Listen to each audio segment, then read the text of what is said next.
প্রিয় দর্শক শ্রোতা, জেকে টিভির আজকের আয়োজনে আপনাদের সবাইকে স্বাগত জানাচ্ছি। সর্বপ্রথম জানিয়ে দিচ্ছি কি কি থাকছে আজকের আয়োজনে। সবার আগে দেখতে পাবেন নির্বাচন নিয়ে মুখ খুলল ব্রিটেন। দেখুন ব্রিটিশ মন্ত্রী কিভাবে বাংলাদেশের নির্বাচনকে মূল্যায়ন করলেন। এরপর রয়েছে মধ্যবর্তী নির্বাচনের দিকে এগুচ্ছে বিএনপি। দেখুন দল পুনর্গঠনে কি পরিকল্পনা নিয়ে অগ্রসর হচ্ছে বিএনপি। এবং সবশেষে রয়েছে বহিষ্কার প্রশ্নে মতবিরোধ খালেদা জিয়া এবং তারেক জিয়ার মধ্যে। দেখুন বিএনপির বহিষ্কার সিদ্ধান্তের সার্থকতা কতটুকু। এখন দেখুন বিস্তারিত। সফররত ব্রিটেনের পররাষ্ট্র প্রতিমন্ত্রী মার্ক ফিল্ড বলেছেন, ঘনিষ্ঠ বন্ধু হিসেবে ব্রিটেন স্বচ্ছ, শক্তিশালী এবং জবাবদিহিমূলক গণতান্ত্রিক প্রতিষ্ঠান থাকা এক প্রত্যয়ী বাংলাদেশ দেখতে চায়। মার্ক ফিল্ড বলেন, নির্বাচন মানে নিরপেক্ষ এবং অবাধ ভোটাভুটি, যেখানে ভোটারদের প্রার্থী পছন্দ করার সুযোগ থাকবে। কিন্তু আমি আগেও বলেছি, আজও ভারাক্রান্ত হৃদয়ে বলছি, বাংলাদেশে গত নির্বাচন সেই মানদণ্ড বা স্ট্যান্ডার্ড পূরণে ব্যর্থ হয়েছে। গণতন্ত্রের জন্য অবাধ এবং নিরপেক্ষ নির্বাচন প্রয়োজন, কারণ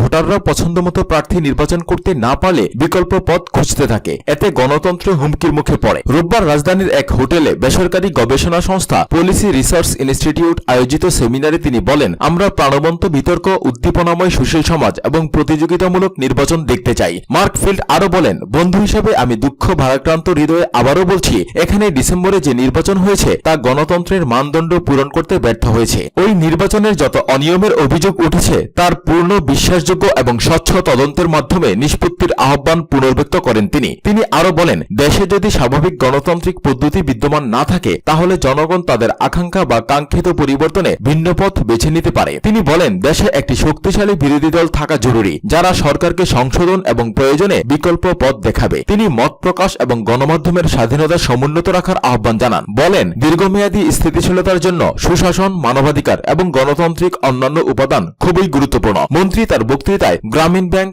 ব্র্যাক এবং বেসরকারি উন্নয়ন সংস্থা, সংগঠন এবং অন্যান্য অবদানকে স্মরণ করেন। ব্রিটিশ মন্ত্রী বলেন, তার দেশ দেখতে চায় যে উদীয়মান গণতান্ত্রিক ভূমি বাংলাদেশ অবাধ এবং স্পন্দনশীল গণমাধ্যমের দ্বারা জবাবদিহিতার আওতায় থাকবে। বাংলাদেশের দ্বিতীয় অর্ধশতকের জন্য তা হবে এক চমৎকার রূপকল্প এবং সেই সঙ্গে এটি হবে দেশটির অভিসংবাদিত সম্ভাবনা বাস্তবায়নের সবচেয়ে ভালো উপায়। ব্রিটিশ মন্ত্রী জানান, যে কোনো উপায়ে এই সম্ভাবনা অর্জনে বাংলাদেশের পাশে থাকতে তার দেশ প্রস্তুত। দুই দেশের মধ্যকার ইতিহাস এবং আত্মীয়তার বন্ধন সম্পর্ককে শক্তিশালী এবং গভীর করেছে মন্তব্য করে মার্কফিল্ড বলেন, বাংলাদেশে গত অর্ধশতকে যে বিশাল অগ্রগতি অর্জন করেছে, দীর্ঘদিনের বন্ধু হিসেবে ব্রিটেন তাকে স্বাগত জানায় এবং আগামীতে এদেশের আরো অনেক কিছু অর্জনের সম্ভাবনাকে তারা উপলব্ধি করছেন। অনুষ্ঠানে প্রধানমন্ত্রীর উপদেষ্টা এইচ.টি. ইমাম প্রধান অতিথি হিসাবে এবং Mashiur Rahman guest of honour হিসাবে বক্তব্য রাখেন। অনুষ্ঠানে সভাপতিত্ব এবং সঞ্চালনা করেন PRI এর নির্বাহী পরিচালক ড.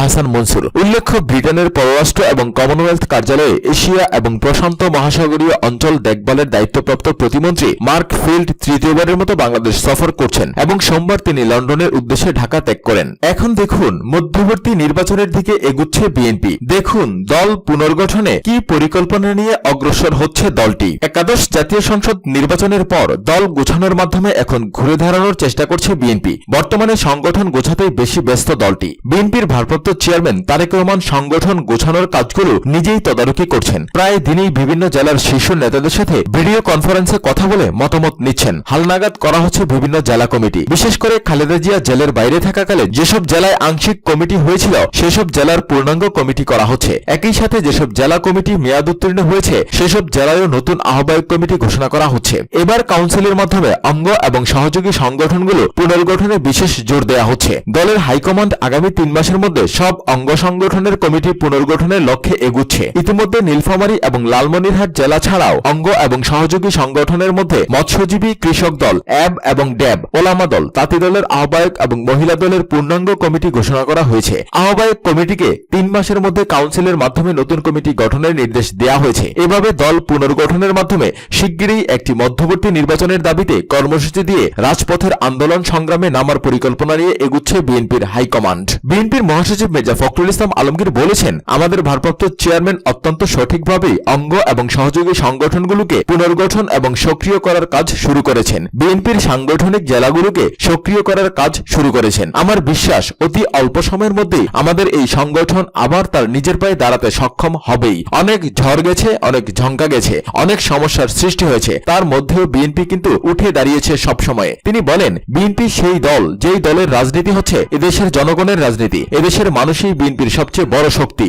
বারবার বিএনপিকে ভেঙে ফেলা এবং নিশ্চিহ্ন করতে চেয়েছে, কিন্তু বিএনপি ঠিকই উঠে দাঁড়িয়েছে। আমরা বিশ্বাস করি দেশনেত্রী বেগম খালেদা জিয়া এবং গণতন্ত্রকে মুক্ত করে বিএনপি আবার উঠে দাঁড়াতে সক্ষম হবে। আজকে দেশনেত্রীর মুক্তিই আমাদের কাছে প্রধান দায়িত্ব এবং কর্তব্য। সেই মুক্তির জন্য আমাদের সংগঠিত হয়ে জনগণকে সাথে নিয়ে এগুতে হবে। জনগণকে সাথে নিয়ে তীব্রভাবে আমাদের আন্দোলন গড়ে তুলতে হবে। জানা গেছে গত 3 ফেব্রুয়ারি বিএনপিপন্থী পেশাজীবী সংগঠন ডক্টরস অ্যাসোসিয়েশন অব বাংলাদেশ অর্থাৎ জ্যাবের আহ্বায়ক কমিটি ঘোষণার মধ্য দিয়ে দলের পুনর্গঠন প্রক্রিয়া শুরু হয়। 161 সদস্যের আহ্বায়ক কমিটি ঘোষণা করা হয়। 3 মাসের মধ্যে একটি কাউন্সিলের মাধ্যমে নতুন নেতা নির্বাচনের নির্দেশনা ছিল, কিন্তু এখনো কাউন্সিলের লক্ষণ নেই। এছাড়া 6 ফেব্রুয়ারি জাতীয়তাবাদী মৎস্যজীবী দল, 27 ফেব্রুয়ারি 153 সদস্য বিশিষ্ট জাতীয়তাবাদী কৃষক দল, 27 মার্চ 151 সদস্য বিশিষ্ট ঢাকা জেলা বিএনপির পূর্ণাঙ্গ কমিটি এবং নারায়ণগঞ্জ জেলা বিএনপির পূর্ণাঙ্গ কমিটি ঘোষণা করা হয়। গত 3 এপ্রিল জাতীয়তাবাদী মহিলা দলের 265 সদস্য বিশিষ্ট পূর্ণাঙ্গ কমিটির তালিকা প্রকাশ করা হয়। 5 এপ্রিল জাতীয়তাবাদী ওলামা দলের 171 সদস্য বিশিষ্ট এবং 6 এপ্রিল জাতীয়তাবাদী তাঁতি দলের 128 সদস্য বিশিষ্ট পূর্ণাঙ্গ আহ্বায়ক কমিটি ঘোষণা করা হয়। বিএনপির সিনিয়র যুগ্ম মহাসচিব রুহুল কবির রিজভী নয়াদিগন্তকে বলেন, ম্যাডাম জেলের বাইরে থাকা অবস্থায় যেসব জেলায় আংশিক কমিটি হয়েছিল সেগুলোকে পূর্ণাঙ্গভাবে পূর্ণাঙ্গ করা হচ্ছে। একই সাথে যেসব জেলা কমিটি মেয়াদ উত্তীর্ণ সেসব জেলায়ও নতুন আহ্বায়ক কমিটি দেয়া হচ্ছে। পাশাপাশি বিভিন্ন অঙ্গ এবং সহযোগী সংগঠনের কমিটি পুনর্গঠন করা হচ্ছে। এই প্রক্রিয়া চলমান। এসব বিষয়ে আমাদের ভারপ্রাপ্ত চেয়ারম্যান তারেক রহমান সরাসরি পর্যবেক্ষণ করছেন। জানা যায় 2017 সালের 16 জানুয়ারি সাইফুল আলম নীরবকে সভাপতি, সুলতান সালাউদ্দিন টুকুকে সাধারণ সম্পাদক করে যুবদলের 5 সদস্য বিশিষ্ট আংশিক কমিটি ঘোষণা করা হয়। এই কমিটিকেও 1 মাসের মধ্যে পূর্ণাঙ্গ করার নির্দেশনা দেয়া হলেও আদ্যবধি তা হয়নি। একইভাবে 2016 সালের 27 অক্টোবর শফিউল বারী বাবুকে সভাপতি, আব্দুল কাদের ভুইয়া জুয়েলকে সাধারণ সম্পাদক, সাইফুল ইসলাম ফিরোজকে সিনিয়র যুগ্ম সম্পাদক এবং ইয়াসিন আলীকে সাংগঠনিক সম্পাদক করে স্বেচ্ছাসেবক দলের কমিটি ঘোষণা করা হয়। মেয়াদ শেষ হলেও এই কমিটি আর পূর্ণাঙ্গ করতে পারেননি দায়িত্বশীল নেতারা। জাতীয়তাবাদী ছাত্র দলের সর্বশেষ কমিটি হয় 2014 সালের 14 অক্টোবর। মেয়াদ উত্তীর্ণ হলেও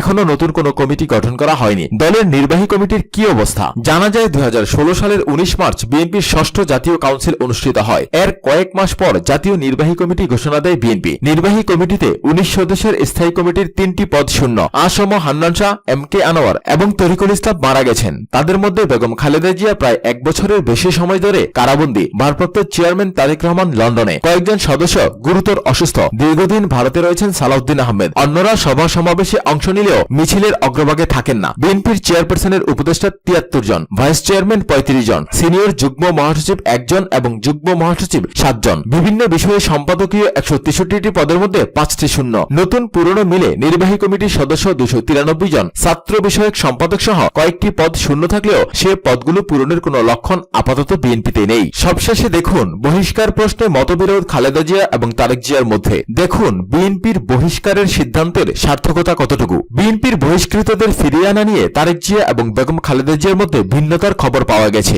উপজেলা নির্বাচনের ব্যাপারে বিএনপি নেতিবাচক সিদ্ধান্ত গ্রহণ করেছিল। বিএনপি সিদ্ধান্ত নিয়েছিল যেহেতু 30 ডিসেম্বরের নির্বাচন একতরফা এবং পক্ষপাতিত্ব হয়েছে, নির্বাচনে জনগণের মতামতের প্রতিফলন হয়নি, সরকার জনগণের অধিকার রক্ষায় ব্যর্থ হয়েছে, কাজেই তারা ওই নির্বাচনের পর ঘোষণা দেয় যে পরবর্তী কোনো নির্বাচনে বিএনপি অংশগ্রহণ করবে না। সেই প্রেক্ষিতে তারা উপজেলা নির্বাচন থেকে নিজেদের গুটিয়ে নেয়। কিন্তু দলীয় সিদ্ধান্ত লঙ্ঘন করে বিএনপির প্রায় 164 জন উপজেলায় অংশগ্রহণ করে এবং তারা স্বতন্ত্র প্রার্থী হিসেবে নির্বাচনে প্রতিদ্বন্দ্বিতা করে। যারা উপজেলা নির্বাচন করেছিল বিএনপির স্থায়ী কমিটির সবাই তাদেরকে বহিষ্কার করা হয়। এ পর্যন্ত বিএনপি থেকে প্রায় 114 জনকে বহিষ্কার করা হয়েছে। এছাড়াও আরো অন্তত 34 জনকে বহিষ্কার করার প্রক্রিয়া চলছে বলে বিএনপির দায়িত্বশীল সূত্রগুলো নিশ্চিত করেছে। জানা যায় যে বিএনপির স্থায়ী কমিটির সবাই এই বহিষ্কারাদেশ নিয়ে আলোচনা হয়। এটা নিয়ে মত ভিন্নতা ছিল, তা সত্ত্বেও দলের নেতৃত্ব এবং দলের সাংগঠনিক শৃঙ্খলা বজায় রাখার জন্যই বহিষ্কারাদেশের সিদ্ধান্ত নেওয়া হয়েছে বলে বিএনপির স্থায়ী কমিটির একাধিক সদস্য জানিয়েছেন। বিএনপির স্থায়ী কমিটির অন্যতম সদস্য নজরুল ইসলাম খান বলেছেন, যেহেতু সাংগঠনিকভাবে বিএনপি সিদ্ধান্ত নিয়েছিল যে উপজেলা নির্বাচনে বিএনপি অংশগ্রহণ করবে না, কাজেই যারা উপজেলা নির্বাচনে অংশগ্রহণ করেছে তারা স্পষ্টভাবে বিএনপির সাংগঠনিক সিদ্ধান্ত লঙ্ঘন করেছে। এক্ষেত্রে তাদের বহিষ্কার ছাড়া অন্য কোনো পথ ছিল না। বিএনপির একাধিক শীর্ষস্থানীয় নেতা দাবি করেছেন যে তারেক জিয়ার অনড় অবস্থানের কারণে সারা দেশে এই বহিষ্কারাদেশ দেওয়া হয়েছে। তারেক জিয়া বলেছেন, দলের শৃঙ্খলা ফিরিয়ে আনাটাই এই মুহূর্তে সবচেয়ে জরুরি। খোঁজ নিয়ে জানা যায় যারা নির্বাচনে অংশ নিয়েছেন তারা স্থানীয়ভাবে অনেক জনপ্রিয় এবং প্রভাবশালী। এলাকার জনপ্রিয়তা এবং প্রভাব ধরে রাখার জন্যই উপজেলা নির্বাচনে তারা অংশগ্রহণ করেছেন বলে জানিয়েছেন। কিন্তু এই বহিষ্কারাদেশের ফলে যেটা হয়েছে, ওই এলাকাগুলোতেই বিএনপির সাংগঠনিক শক্তিতে ধস নেমেছে। ওই এলাকায় বিএনপির অন্যান্য কর্মীরাও নিষ্ক্রিয় হয়ে পড়েছে এবং তারা বিভিন্ন কার্যক্রম কার্যক্রম থেকে নিজেদেরকে গুটিয়ে নিয়েছে। কারাবন্দী বেগম খালেদা জিয়া এই বিষয়টি সম্পর্কে অবহিত হয়েছেন বলে জানা গেছে এবং তিনি কারাগার থেকে বার্তা পাঠিয়েছেন যে বহিষ্কারাদেশ যেন অনতিবিলম্বে প্রত্যাহার করে অবিলম্বে ফিরিয়ে নিয়ে আসা হয়। বিএনপির একজন নেতা দাবি করছেন যে বেগম জিয়ার চিকিৎসক ডাক্তার মামুনের মাধ্যমে প্রেরিত এক বার্তায় বেগম খালেদা জিয়া বলেছেন, যখন আমরা সংস্কারপন্থীদের দলে নিচ্ছি যারা আওয়ামী লীগের সঙ্গে গোপনে আঁতাত করেছে তাদের আমরা দলে নিচ্ছি, ঠিক সেই সময় দলের তৃণমূলের নিবেদিত কর্মীদেরকে বহিষ্কারাদেশ ঠিক হয়নি। তিনি মনে করেন এর ফলে সংগঠনে ভুল বার্তা যাবে, এর ফলে সংগঠন ক্ষতিগ্রস্ত হবে। তিনি এটাও বলছেন যে এখন কাউকে শাস্তি দেওয়ার সময় না, এখন ঐক্যবদ্ধ হওয়ার সময়। বরং দলে বহিষ্কৃত হয়েছে তাদেরকে দ্রুত দলে ফিরিয়ে এনে দলীয় কার্যক্রমে উদ্বুদ্ধ করার উদ্যোগ নেওয়ার জন্য তিনি নির্দেশ দিয়েছেন। একই সঙ্গে দলের বিভক্তি এবং বিরোধ কাটিয়ে ওঠার নির্দেশ দিয়েছেন বেগম খালেদা জিয়া। এই বিষয়টি নিয়ে লন্ডনে তারেক জিয়ার সঙ্গে যোগাযোগ করেছেন বিএনপির শীর্ষ নেতারা, কিন্তু তারেক জিয়া এখনো পর্যন্ত নেতিবাচক অবস্থানে রয়েছেন।